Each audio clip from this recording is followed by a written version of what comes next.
Assalamualaikum warahmatullahi wabarakatuh. Di sini kami dari kelompok 4 akan memaparkan tentang struktur organisasi.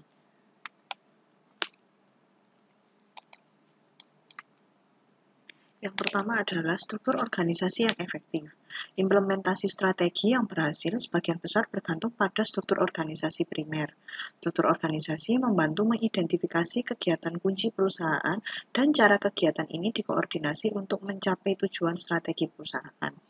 Struktur organisasi primer terdiri atas elemen, komponen, unit utama perusahaan, sehingga dapat memotret bagaimana tugas dan kegiatan kunci untuk mencapai efisiensi dan efektivitas. Struktur fungsional dapat dijumpai pada perusahaan yang mempunyai produk tunggal atau lini produk terbatas. Membagi tugas ke dalam spesialisasi fungsional memungkinkan orang perusahaan memusatkan perhatiannya kepada satu aspek dari tugas yang perlu dijalankan. Tantangan strategi yang terkandung dalam struktur fungsional adalah koordinasi unit fungsional yang efektif. Struktur organisasi geografis. Perusahaan seringkali tumbuh dengan mengembangkan produk atau jasa mereka ke daerah geografis baru. Di daerah ini, mereka seringkali menjumpai perbedaan yang menuntut rancangan yang berbeda dalam produksi, menyediakan atau menjual produk atau jasa mereka. Struktur berdasarkan daerah geografis biasanya dibutuhkan untuk mengakomodasi perbedaan ini. Contohnya, Holiday Inns diorganisasi berdasarkan wilayah dunia karena perbedaan di antara bangsa dalam hal undang-undang, adat kebiasaan, dan ekonomi yang mempengaruhi industri penginapan.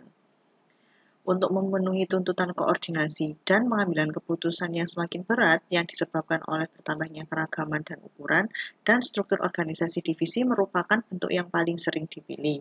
Produsen seringkali menata kegiatan penjualan ke dalam divisi berdasarkan perbedaan saluran distribusi yang digunakan. Struktur divisi memungkinkan manajemen korporat mendelegasikan wewenang untuk manajemen strategi dari unit bisnis divisi.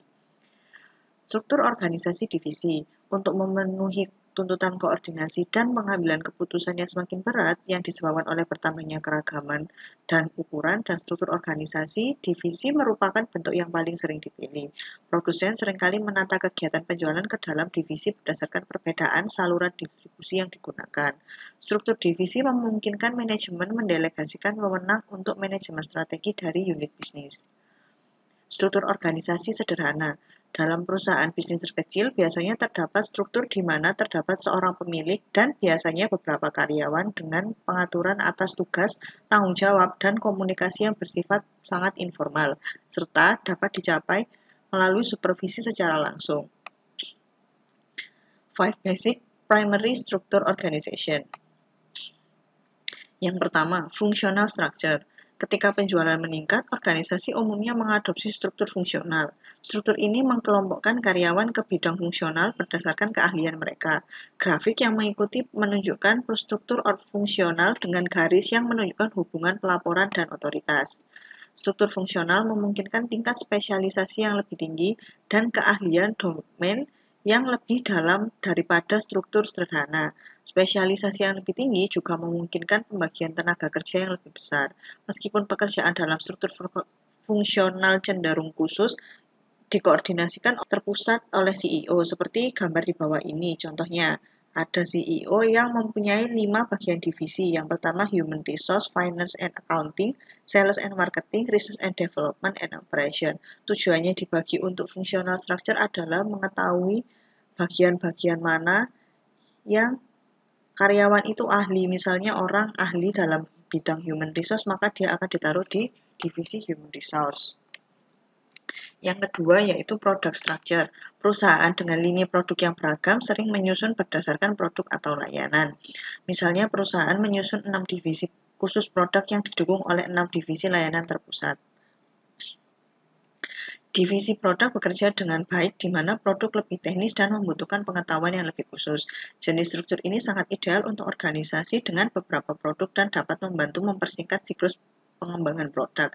Contohnya, ada sebuah perusahaan yang memiliki CEO dan mempunyai 4 bagian produk, yaitu health, beauty, food, and admin, and finance.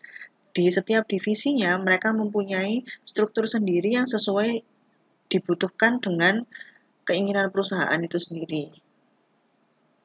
Yang ketiga, customer structure. Karyawan dapat mengkhususkan diri di sekitar jenis pelanggan dan menjadi lebih produktif dengan jenis pelanggan tersebut. Contohnya pada sistem rumah sakit, direksi masing-masing pusat pelanggan akan melaporkan langsung kepada kepala pusat medis dan atau CEO rumah sakit. Struktur pelanggan sesuai ketika produk atau layanan organisasi perlu disesuaikan dengan pelanggan tertentu. Struktur berbasis pelanggan sangat ideal untuk organisasi yang memiliki produk atau layanan yang unik untuk segmen pasar tertentu, terutama jika organisasi tersebut memiliki pengetahuan lanjut tentang segmen tersebut. Contohnya seperti gambar di bawah ini.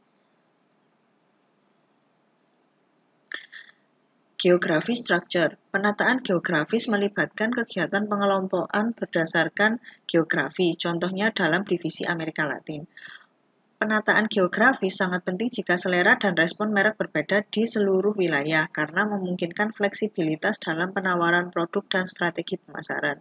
Juga penataan geografis mungkin diperlukan karena biaya dan ketersediaan sumber daya, strategi distribusi, dan hukum di luar negeri.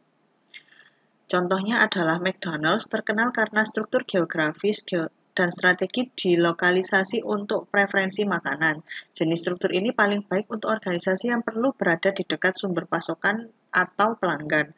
Kerugian utama dari struktur organisasi geografis adalah mudah bagi pengambilan keputusan untuk menjadi terdesentralisasi. Divisi geografis kadang bisa banyak atau ratusan, jika tidak ribuan, dari kantor pusat perusahaan. Kemungkinan mereka untuk memiliki tingkat otonomi itu sangat tinggi.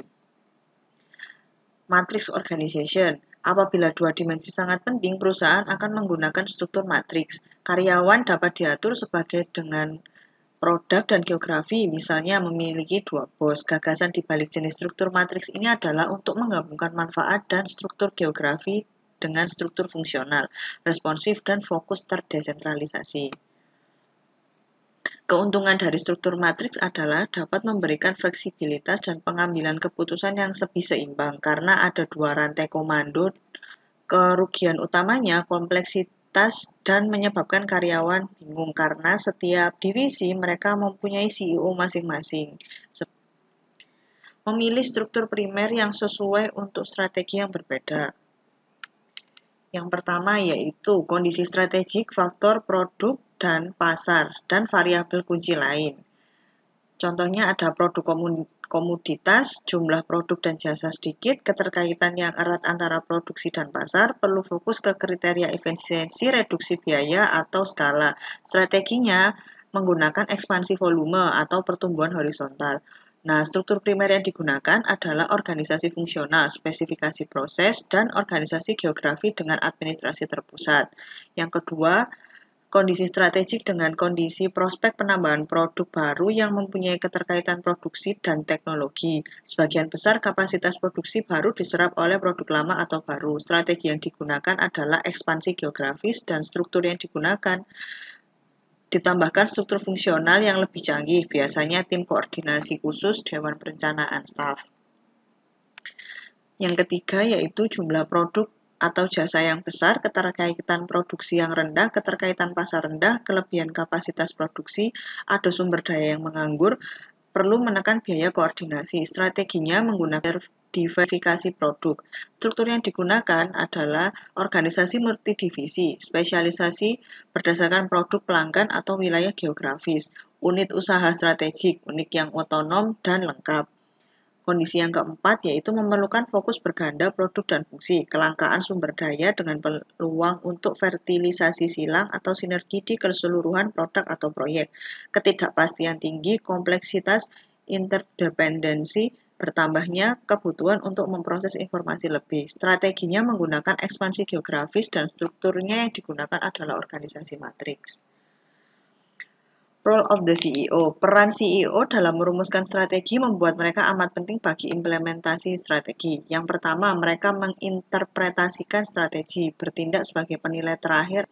Kedua, CEO memerintahkan lewat kata, tindakan, komitmen suatu organisasi pada strategi. Yang ketiga, CEO memotivasi menyediakan insentif yang lebih jauh dari sekedar gaji atau bonus. Yang keempat, dengan menarik nilai keyakinan dan loyalitas para anggota organisasi, CEO dapat memobilisasi dukungan untuk strategi. Aspek budaya organisasi. Yang pertama, asas tujuan, yaitu seberapa jauh anggota organisasi atau karyawan perusahaan memahami tujuan perusahaan. Yang kedua, asas konsensus. Seberapa besar perusahaan memberikan kesempatan kepada anggota untuk berpartisipasi dalam proses pengambilan keputusan. Yang ketiga, asas keunggulan. Seberapa besar kapabilitas organisasi dalam memotivasi anggotanya untuk berprestasi atau menunjukkan performasi terbaiknya. Yang keempat, asas kesatuan. Seberapa besar keberpihakan dan keadilan manajemen perusahaan dalam memperlakukan karyawannya. Yang kelima, asas empirik, yaitu seberapa tinggi komitmen perusahaan untuk menggunakan data empirik dalam pengambilan keputusan. Yang keenam, asas prestasi, seberapa besar pengakuan perusahaan terhadap prestasi yang ditunjukkan anggotanya. Yang ketujuh, asas keakraban, menyangkut kondisi hubungan interpersonal antara perusahaan dan karyawan atau antar karyawan dengan perusahaan. Yang kedelapan adalah asas integritas, seberapa besar kesungguhan karyawan perusahaan untuk bekerja. Using existing executive versus bringing outsider of managerial assignment new strategy, yaitu menggunakan eksekutif yang ada dengan versi atau membawa orang lain dalam kegiatan manajerial dalam sebuah perusahaan. Kelebihan menggunakan eksekutif yang lama yaitu penunjukan eksekutif lama.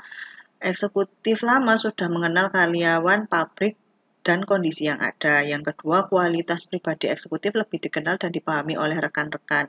Eksekutif lama telah memiliki hubungan yang mengakar dengan rekan, bawahan, pemasok, pembeli, dan sebagainya. Penunjukan komitmen organisasi terhadap karya individual. Kekurangannya ketika kita menggunakan eksekutif lama adalah eksekutif lama kurang adaptif terhadap perubahan strategi yang besar karena pengetahuan, sikap, dan nilai mereka. Komitmen mereka dari eksekutif lama menghambat keputusan yang dibutuhkan untuk melaksanakan strategi baru. Eksekutif lama kurang memiliki kemampuan untuk secara kredibel mengemban tugas perubahan atau pembaruan.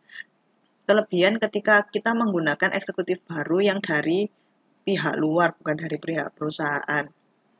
Yang pertama, orang luar mungkin sudah meyakinkan dan cocok dengan strategi baru. Orang luar tidak terbebani oleh komitmen terhadap karyawan. Orang luar menjalankan tugas baru dan komitmen semangat yang tinggi. Memasukkan orang luar dapat menjadi isyarat yang ampuh di seluruh organisasi bahwa perubahan memang diharapkan.